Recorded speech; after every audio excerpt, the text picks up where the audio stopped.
नमस्कार बच्चों मैं विश्वास नवशारदा पब्लिक स्कूल भूना से आपकी हिंदी की अध्यापिका बोल रही हूँ। जैसा कि बच्चों आपको पता है, कोविड-19 की महामारी के कारण आपके विद्यालय बंद है और आपकी पढ़ाई को सुचारू रूप से चलाने के लिए हमने ऑनलाइन कक्षाएं शुरू करी हैं। मैं उम्मीद करती हूँ कि आप अपना कार्य साथ साथ राइट भी करेंगे और उसको साथ साथ याद भी करेंगे। अगर आप अपना कार्य साथ साथ करेंगे तो आपको कोई कठिनाई नहीं होगी और अगर नहीं करेंगे तो फिर आपको बहुत कठिनाई होगी।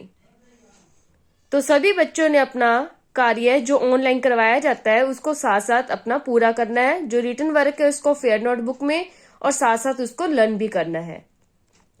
बच्चों, हमारी 7वीं कक्षा में आपकी जो संपूर्ण हिंदी पुस्तक है उसमें इकाई 6 का काम हमने शुरू कर रखा था विद्यालय में और उसमें हमारा जो महाभारत का भाग था, जो महाभारत की पुस्तक है वो रहता था।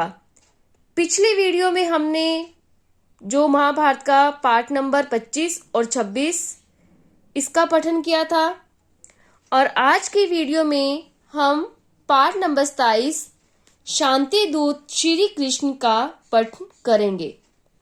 ये इस पाठ में दिया गया है कि जो श्री कृष्ण है वो दुर्योधन के पास यानी कि मित्रता का प्रस्ताव लेके जाते हैं कि कौरवों और जो पांडव है उनमें आपस में मित्रता हो जाए। इसीलिए इस पाठ का नाम शांति दूत श्री कृष्ण है। अब हम इस पाठ को पढ़ेंगे और समझेंगे कि इस पाठ में क्या दिया हुआ है। शांति की बातचीत करने के उद्देश्य से श्री कृष्ण हस्तिनापुर गए। उनके साथ सात्विकी भी गए थे। रास्ते में कुशस्थम नामक स्थान में एक रात विश्राम करने के लिए ठहरे। हस्तिनापुर में जब ये खबर पहुंची कि श्री कृष्ण पांडवों की ओर से दूत बनकर संधि चर्चा के लिए आ रहे हैं, तो धृतराष्ट्र ने आज्ञा दी कि नगर को खूब सजाया जाए। वासियों ने द्वारकाधीश के स्वागत की धूमधाम से तैयारियां की। दुशासन का भवन दुर्योधन के भवन से अधिक ऊंचा और सुंदर था, इसलिए धृतराष्ट्र ने आज्ञा दी कि उसी भवन में श्री कृष्ण को ठहराने का प्रबंध किया जाए। श्री कृष्ण हस्तिनापुर पहुंच गए। पहले श्री कृष्ण धृतराष्ट्र के भवन में गए, फिर धृतराष्ट्र से विदा लेकर वह विदुर के भवन में गए। कुंती वहीं श्री कृष्ण की प्रतीक्षा में बैठी थी। श्री कृष्ण को देखते ही उन्हें अपने पुत्रों का स्मरण हो आया। श्री कृष्ण ने उन्हें मीठे वचनों से सांत्वना दी और उनसे विदा लेकर दुर्योधन के भवन में गए। दुर्योधन ने श्री कृष्ण का शानदार स्वागत किया और उचित आदर सत्कार करके भोजन का न्योता दिया। न्योता मीन्स निमंत्रण दिया। श्री कृष्ण ने कहा, राजन, जिस उद्देश्य को लेकर मैं यहाँ आया हूँ वे पूरा हो जाए तब मुझे भोजन का न्योता देना उचित होगा। यह कहकर वे विदुर के यहाँ चले गए और वहां भोजन करके विश्राम किया। विश्राम का मतलब पता है ना बच्चों, यानी कि आराम करना। इसके बाद श्री कृष्ण और विदुर में आगे के कार्यक्रम के बारे में सलाह हुई। विदुर ने कहा, उनकी सभा में आपका जाना भी उचित है।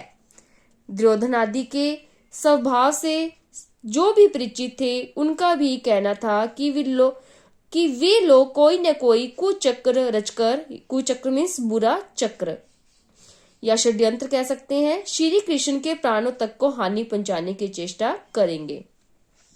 विदुर की बातें ध्यान से सुनने के बाद श्री कृष्ण बोले, मेरी प्राणों की चिंता आप न करें। दूसरे दिन सवेरे दुर्योधन और शकुनी ने आकर श्री कृष्ण से कहा, महाराज, धृतराष्ट्र आपकी प्रतीक्षा कर रहे हैं। इस पर विदुर को साथ लेकर श्री कृष्ण धृतराष्ट्र के भवन में गए। वासुदेव की सभा में प्रविष्ट होते ही सभी सभासद खड़े हुए। श्री कृष्ण ने बड़ों को विधिवत नमस्कार किया और आसन पर बैठे। राजदूत एवं सम्भ्रात अतिथि सा उनका सत्कार किया गया। इसके बाद श्री कृष्ण उठे और पांडवों की मांग सभा के सामने रखी।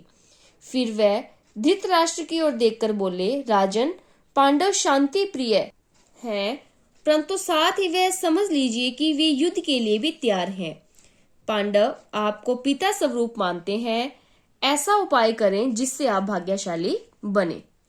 यह सुनकर धृतराष्ट्र ने कहा, सभासदों में मैं वही चाहता हूँ जो श्री कृष्ण को प्रिय है। इस पर श्री कृष्ण दुर्योधन से बोले, मैं इतना ही कहना चाहता हूँ कि पांडवों को आधा राज्य लुटा दो और उनके साथ संधि कर लो। संधि का मतलब बच्चों मित्रता होती है, यानी कि वैर भावना रखना, मित्रता करना आपस में। यदि यह बात स्वीकृत हो गई तो स्वयं पांडव तुम्हें युवराज और धृतराष्ट्र को महाराज के रूप में सहर्ष स्वीकार कर लेंगे। भीष्म और द्रोण ने भी दुर्योधन को बहुत समझाया, फिर भी दुर्योधन ने अपना हट नहीं छोड़ा। वह श्री कृष्ण का प्रस्ताव स्वीकार करने पर राजी नहीं हुआ। धृतराष्ट्र ने दोबारा पुत्र से आग्रह किया, मीन्स अनुरोध किया कि श्री कृष्ण का प्रस्ताव मान ले, नहीं तो कुल का सर्वनाश हो जाएगा। दुर्योधन ने अपने आप को निर्दोष सिद्ध करने की जो चेष्टा की थी, उससे श्री कृष्ण को हंसी आ गई। तभी श्री कृष्ण ने दुर्योधन को उन सब अत्याचारों का विस्तार से स्मरण दिलाया जो उसने पांडवों पर किए थे। भीष्म, द्रोण आदि प्रमुख वीरों ने भी श्री कृष्ण के इस वक्तव्य का समर्थन किया। यह देखकर दुशासन क्रुद्ध हो उठा और दुर्योधन से बोला, भाई मालूम होता है ये लोग आपको कैद करके कई पांडवों के हवाले न कर दें, इसलिए चलिए यहाँ से निकल चलें। इस पर दुर्योधन उठा और अपने भाइयों के साथ सभा से बाहर चला गया। इसी बीच धृतराष्ट्र ने विदुर से कहा, तुम जरा गंधारी को सभा में ले आओ, उसकी समझ बहुत स्पष्ट है और वह दूर की सोच सकती है, हो सकता है उसकी बातें दुर्योधन मान ले। गंधारी कौन थी? धृतराष्ट्र की पत्नी और दुर्योधन की माता। यह सुनकर विदुर ने सेवकों को आज्ञा देकर गांधारी को बुला लाने को भेजा। गंधारी भी सभा में आई और धृतराष्ट्र ने दुर्योधन को भी सभा में फिर से बुलाया। दुर्योधन सभा में लौट आया। क्रोध के कारण उसकी आंखें लाल हो रही थी। गांधारी ने भी उसे कई तरह से समझाया, परंतु दुर्योधन ये बातें मानने वाला कब था। अपनी माँ को भी उसने मना कर दिया और दोबारा सभा से निकलकर चला गया। बाहर जाकर दुर्योधन ने अपने साथियों के साथ मिलकर एक षड्यंत्र रचा और रात भर श्री कृष्ण को पकड़ने का प्रयत्न किया। श्री कृष्ण ने तो पहले से ही इन बातों की कल्पना कर ली थी, कल्पना मीन्स अनुमान लगा लिया था कि दुर्योधन की यह चेष्टा देखकर वे हंस पड़े। श्री कृष्ण उठे, सात्यकी और विदुर उनके दोनों ओर हो गए। सब सभासदों से विधिवत आज्ञा ली, सभा से चलकर सीधे कुंती के पास पहुंचे और उनको सभा का सारा हाल कह सुनाया। कुंती बोली, हे कृष्ण, अब तुम ही मेरे पुत्रों के रक्षक हो, रक्षक मीन्स रक्षा करने वाले हो। श्री कृष्ण रथ पर आरूढ़ होकर उस पर चढ़कर, ठीक है, होकर उपलव्य की ओर तेजी से रवाना हो गए। उपलव्य नगर है बेटा। युद्ध अब अनिवार्य हो गया था। श्री कृष्ण के हस्तिनापुर से लौटते ही शांति की स्थापना, जो थोड़ी बहुत आशा थी, वह भी लुप्त हो गई। कुंती को जब पता चला कि कुलनाशी युद्ध छिड़ेगा, यानी कि कुलनाशी में कुल का नाश करने वाला, तो वह बहुत व्याकुल हो गई, घबरा गई। चिंता के कारण आकुल हो रही कुंती अपने पुत्रों की सुरक्षा का विचार करते हुए गंगा के किनारे पहुंची, जहां कर्ण रोज संध्या वंदन किया करता था। कर्ण कौन था? ये भी कुंती जी का पुत्र था। मध्याह्न के बाद कर्ण का जप पूरा हुआ तो उसे ये जानकर सीम आश्चर्य हुआ, हैरानी हुई कि महाराज पांडु की पत्नी और पांडवों की माता कुंती ही उसका उत्तरीय सिर पर लिए खड़ी है। कर्ण ने शिष्टता पूर्वक अभिवादन करके कहा, आज्ञा दीजिए, मैं आपकी क्या सेवा करूं?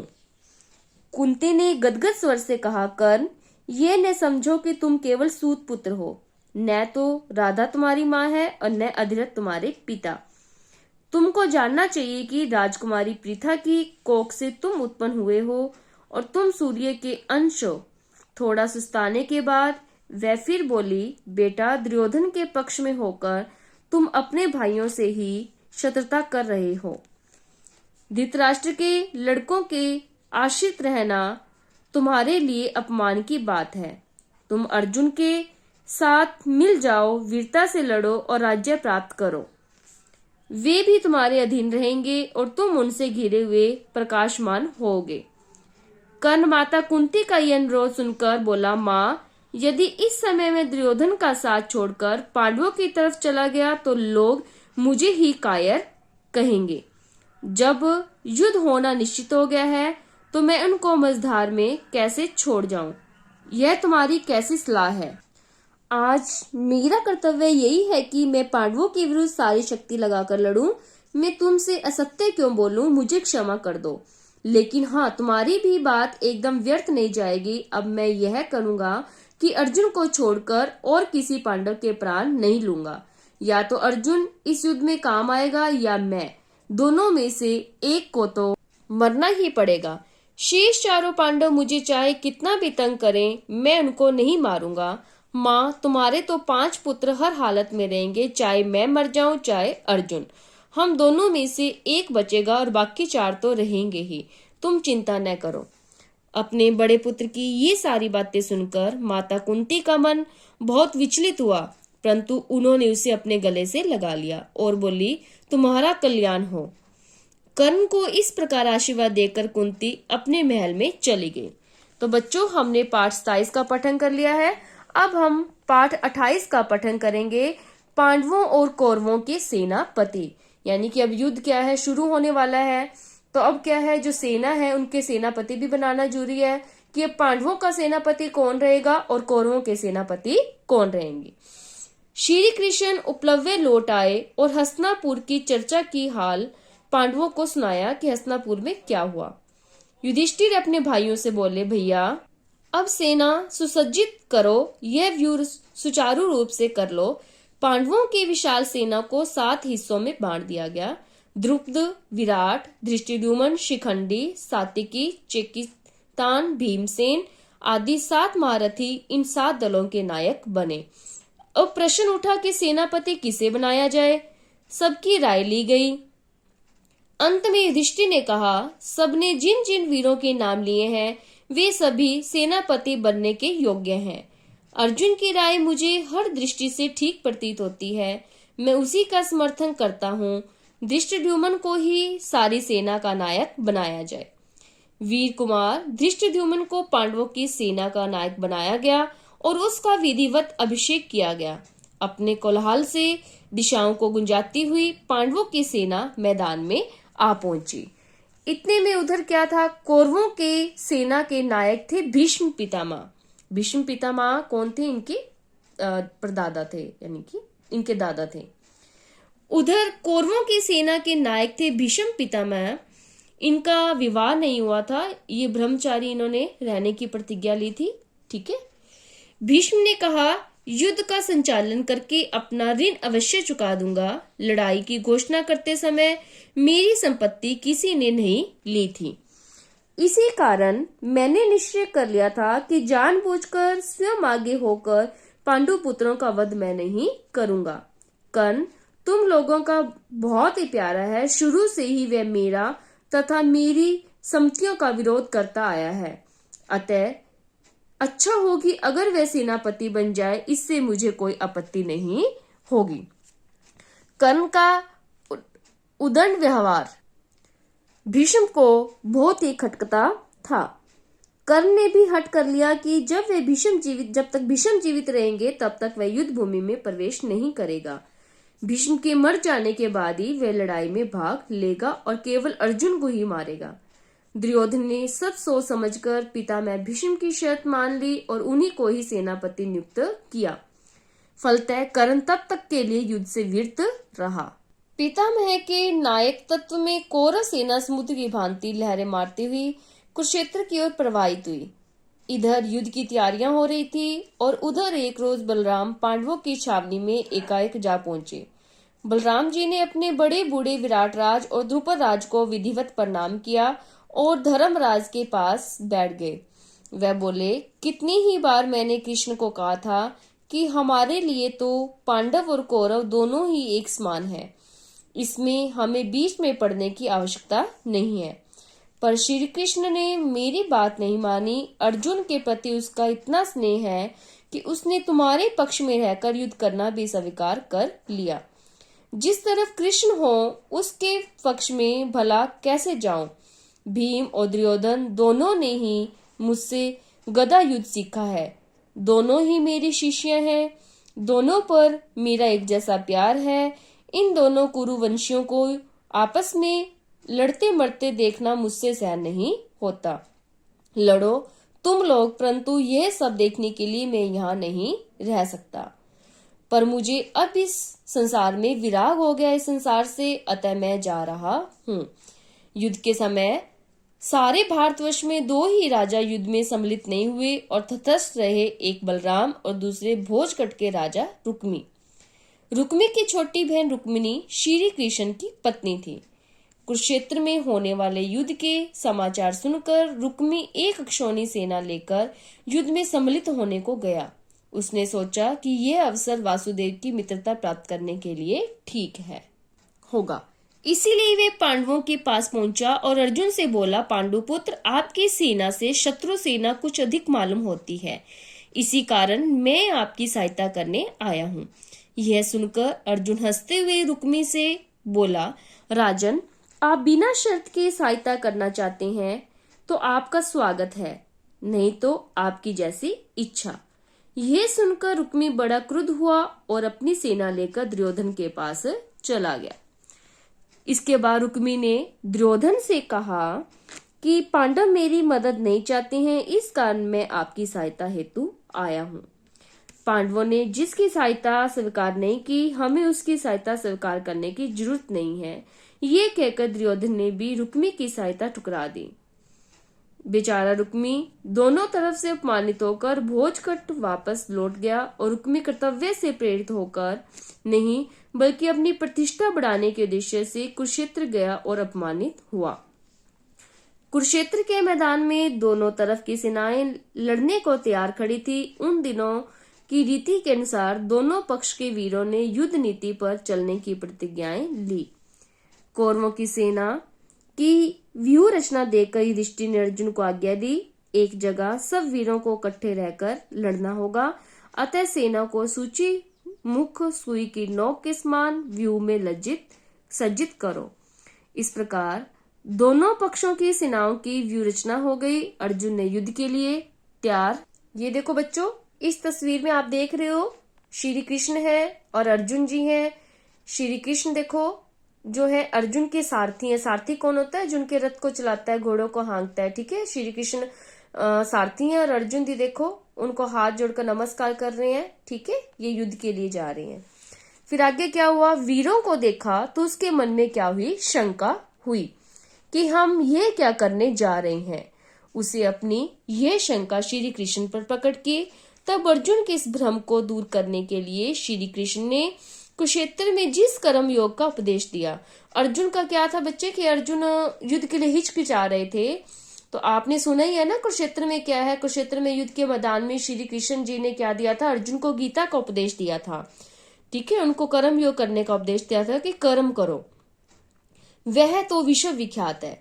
सब लोग इसी की राह देख रहे थे कि कब युद्ध शुरू हो, पर एकाएक पांडव सेना के बीच में हलचल मच गई। देखते हैं क्या है कि युधिष्ठिर ने अचानक अपना कवच और धनुष बाण उतार कर रथ पर रख दिया।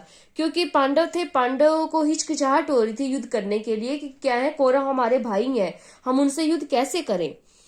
रथ से उतरकर हाथ जोड़कर कौरव सेना की हथियारबंद पंक्तियों का चीरते हुए भीष्म की ओर पैदल जा रहे हैं। बिना सूचना लिए उनको इस प्रकार आते देखकर दोनों ही पक्ष वाले क्या है, अचंभे में पड़ गए। अर्जुन तुरंत रथ से कूद पड़ा और युधिष्ठिर के पीछे कौरव सेना में घुस गया। दूसरा पांडव और श्री कृष्ण भी उनके साथ ही हो लिए। इतने में श्री कृष्ण बोले, अर्जुन मैं समझ गया हूँ कि महाराज युधिष्ठिर की इच्छा क्या है। बिना बड़ों की आज्ञा लिए युद्ध करना अनुचित माना जाता है। धर्मराज का उद्देश्य अच्छा ही है। शत्रु सेना के हथियारबंद वीरों की कतार को चीरते हुए युधिष्ठिर सीधे पितामह भीष्म के पास पहुंचे और झुककर उनके चरण स्पर्श किए। फिर बोले, पितामह हमने आपके साथ लड़ने का दुस्साहस कर ही लिया है, कृपया हमें युद्ध की अनुमति दीजिए और आशीर्वाद भी कि हम युद्ध में विजय प्राप्त करें। भीष्म बोले, बेटा युधिष्ठिर मुझे तुमसे यही आशा है, मैं स्वतंत्र नहीं हूँ, विवश होकर मुझे तुम्हारे विपक्ष में रहना पड़ रहा है। फिर भी मेरी यही कामना है कि रण में विजय तुम्हारी हो। भीष्म की आज्ञा और आशीर्वाद प्राप्त कर लेने के बाद युधिष्ठिर आचार्य द्रोण के पास गए और परिक्रमा करके दंडवत किया और आचार्य ने आशीर्वाद देते हुए कहा, मैं भी कौरवों के अधीन हूँ, उनका साथ देने को विवश हूँ, फिर भी मेरी यही कामना है कि जीत तुम्हारी ही हो। आचार्य द्रोण से आशीष लेकर धर्मराज ने आचार्य कृप एवं मृतराज शल्य के पास जाकर उनके भी आशीर्वाद प्राप्त किए और सेना में लौट आए। युद्ध शुरू हुआ तो पहले बड़े योद्धाओं में द्वंद्व होने लगा। बराबर की ताकत वाले एक ही जैसे हथियार लेकर दो दो की जोड़ी में लड़ने लगे। अर्जुन के साथ भीष्म, सात्विकी के साथ कृतवर्मा और अभिमन्यु भृतपाल के साथ भिड़ गए। भीमसेन दुर्योधन से जा भिड़ा। युधिष्ठिर शल्य के साथ लड़ने लगे। हमला बोल दिया गया। इस प्रकार शक्ति लगाकर प्रत्येक वीर युद्ध धर्म का पालन करता हुआ द्वंद्व करने लगा। भीम के नेतृत्व में कौरव वीरों ने 10 दिन तक युद्ध किया। 10 दिन के बाद भीष्म आहत हुए और द्रोणाचार्य सेनापति नियुक्त किए गए। द्रोणाचार्य भी जब खेत रहे तो कर्ण को सेनापति ग्रहण करना पड़ा। 17वें दिन की लड़ाई में कर्ण का भी स्वर्गवास हो गया। इसके बाद शल्य ने कौरवों का सेनापति बनकर सेना का संचालन किया। इस प्रकार महाभारत का युद्ध कुल 18 दिन चला। तो बच्चे, आपका ये प्रश्न वेरी इंपॉर्टेंट है कि महाभारत का युद्ध कितने दिन चला। महाभारत का युद्ध 18 दिन चला। तो बच्चों, आपने पार्ट नंबर 27 व 28 का घर पे भी अच्छे से पठन करना है और इसमें जितने भी प्रश्न उत्तर बनते हैं आपने उसको भी फाइंड आउट करना है। और आपकी पुस्तक जो संपूर्ण हिंदी है उसमें अभ्यास प्रश्न 10 है जो इकाई 6 में महाभारत भाग का, उसका आपने 10.2 जो प्रश्न है उसको भी आपने रफ नोटबुक पर हल करना है। जब नेक्स्ट डे इसकी पीडीएफ भेजी जाएगी तो आपने इन प्रश्नों को फेयर नोटबुक में राइट भी करना है और लर्न भी करना है। धन्यवाद।